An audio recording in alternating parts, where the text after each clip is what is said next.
online personality test once called "What layer of hell from Dante's Inferno are you going to when you die?" After putting in all my answers, I was informed that when I die, I'll be going to purgatory, or rather limbo, a place for virtuous non-believers.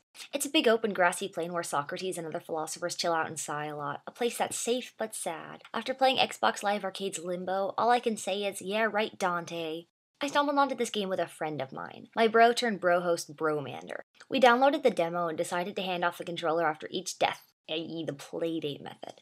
After the first few suspenseful and satisfying minutes, my sad little adventurer was caught and plucked up by a giant spider. Suddenly the screen went sheer black and asked if we'd like to help the little boy escape by purchasing the full game or abandon him, most likely to be devoured by the spider. You win this one, Limbo, game bought. Unfortunately, not all good things can last. Dying became so recursive throughout the game that Bromander and I were handing the controller back and forth every minute or so. We ended up just sitting next to each other so we didn't have to get up every time we got crushed by a rock or impaled by a giant spike or burned to death by a flaming tire. Soon my concern for the little urchin's safety had dried up, even long after my bro went home. I cringed the first time his head burst off his neck and rolled onto the floor, but after seeing it 30 times, I didn't feel like I was helping him much anyway. It's a little bit difficult for me to describe the characters and story of Limbo. You're a little boy in a colorless world whose only purpose is to run to the right until who knows when. He's kind of a semi-foil Hansel for the Gretel of Mako Pudding's Gretel and Hansel game, except way less self-sufficient. The game starts out with no direction and no objective, just like most arty games. You have no initial idea what you're looking for or what you're supposed to be achieving, but honestly, after a while, you'll stop caring about that and keep going because you're having fun solving puzzles. The main enemy you'll face is actually the world itself, Limbo, just like in Silent Hill. You'll run into hostile guys every so often like a giant spider lurking in the forest and blending into trees, or sometimes even other faceless children who set up horrifying traps for you to kill yourself on.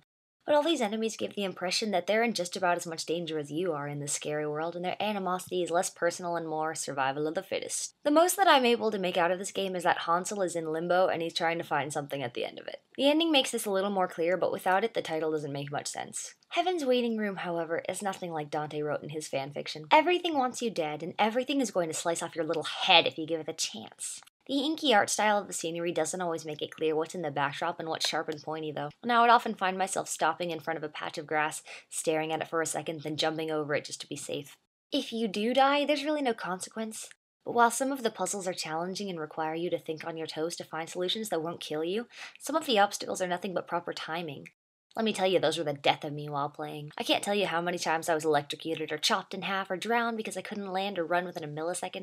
This gets really frustrating, especially when you're trying to get the last achievement for the game, playing the whole thing through in one sitting with less than 5 deaths in total. Guess who still hasn't done it? The beginning starts out with a foresty thing going on, where you're lost and alone, being pursued by a huge, terrifying spider.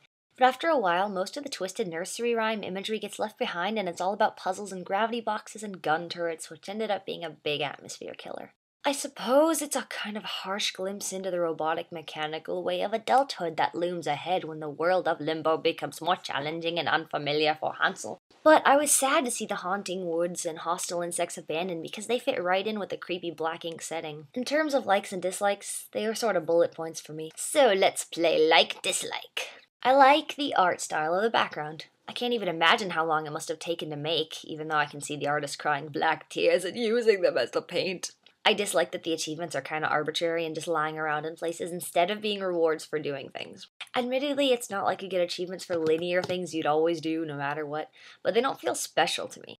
I like that the game uses a simple run, jump, push things mechanic, but still allows for inventive actions like struggling, rolling a giant ball, playing Katamari with a huge dead insect. Limbo keeps everything fresh and new, introducing new things for you to do and it never gets stale. I dislike that I have no empathy whatsoever for the little boy. He can be killed 100,000 times, but I don't care because he's unrelatable and come on, he's just gonna die again, so why bother?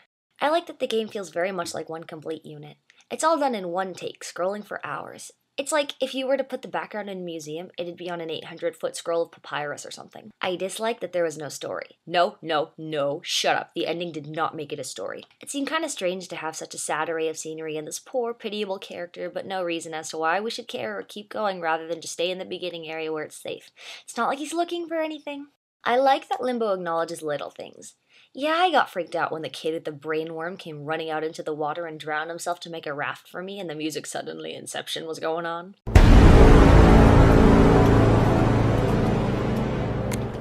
But I always notice that when Hansel gets a little bit too deep into the water, the background noises drone out and get all muddled, like when you're underwater. I dislike that the ending is so abrupt. The puzzle before it isn't any more special or final or closure-y than the others, and so propelling yourself through heaven's door doesn't seem to have any point.